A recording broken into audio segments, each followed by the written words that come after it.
Jay Gabler, Duluth News Tribune arts and entertainment reporter, here with another special episode of the DNT Minute podcast featuring my column, Front Row Seat.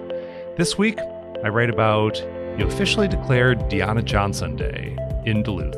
It took place last Thursday, June 29th. Diona D. Johnson Day of Remembrance and Joy was marked by contrasts. Hot, sunny stretches were punctuated by summer showers with a cool breeze moving in after dark. Celebrations marking the day began next to the engine roars and metal clangs of the Twin Ports Interchange project, then ended along the sandy shore of a gently lapping Lake Superior. Thursday, June 29th, would have been the 36th birthday of Diona Johnson, a musician, therapist, and activist who died suddenly in April. Her husband, Steve Carrolls, along with friends and artistic collaborators, planned a two-phase celebration of life that proved both joyful and poignant. The first gathering took place in mid-afternoon at Bent Paddle Brewing, where three artists who knew and collaborated with Johnson took the venue's outdoor stage. "I'm so happy that we're able to join here in this special space," said Carrolls by way of welcome, because she definitely had some amazing concerts right out in this yard. Inside, too. Shelby Joy Adams, who performs as Joya, led the dozens of attendees in a guided breathing exercise and a moment of silence, followed by a group sing-along. Dee's music still fills my cup and still shares so many important messages of being a woman in her power, said Adams. Johnson performed as both DJ and Afro-geode.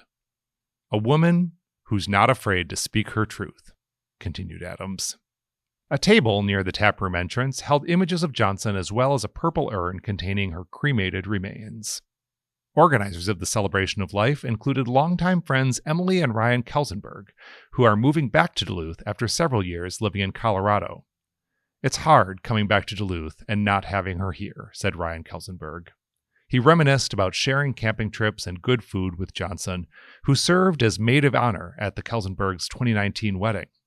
In turn, Emily Kelsenberg was maid of honor at the wedding between Johnson and Carrolls in 2022. "It sounds crazy that her wedding was less than a year ago. It was a beautiful event," said Ryan Kelsenberg with a smile. "Over the top, just like everything, Diona." Before performing Can't Blame It, a song about violence against Black Americans, JG recounted sharing the stage with Johnson at one of Glenn Sheehan's concerts on the pier. At one point during that performance, said JG, he reconsidered his plan to perform a song addressing systemic racism. "I just remember being in front of all these white families and police officers just walking around," remembered JG. "I was thinking about, man, is this the space to talk about all this different stuff?" In that moment, said JG, Johnson affirmed him. "I looked over and Dee was just kind of hyping me up," he said. "I'm like, this is the space, because whatever space I'm in, I need to be bringing it up." "She always wanted everybody to be unapologetically real," said hip-hop artist C. Silence, who followed JG. Standing on the brewery's deck, photographer Keely Zinda described Johnson as not just a gifted artist, but an organizer and collaborator who uplifted other members of the community and worked toward ensuring fair compensation for all. "I'll miss the energy of creating in her presence," said Zinda. Numerous members of Johnson's large family were present, including her father, William Johnson, of Oakdale, Minnesota. "She came to us as a foster child in the system," recalled Johnson, who said the young Diona's adoptive parents were told not to hold out too much hope for her. "Look what she became," said Johnson. "A great citizen, a great activist for others, feeling a heart and love for others in the community as well. A therapist as well as a vocalist, a vocal activist." At the conclusion of the Bent Paddle event, Carrolls and other family members took turns reading from a framed mayoral proclamation. Mayor Emily Larson, said MC Brittany Lind, was unable to attend due to being out of town. Diona was vigilant in her awareness of how Black, queer, trans plus, and rainbow spectrum people were being treated in Duluth, and reflexively made powerful change, read the proclamation, which continued on to say that Diona was a phenomenal musician and performer and made incredible growth and impact in a community that did not always align with her identity or styles of expression.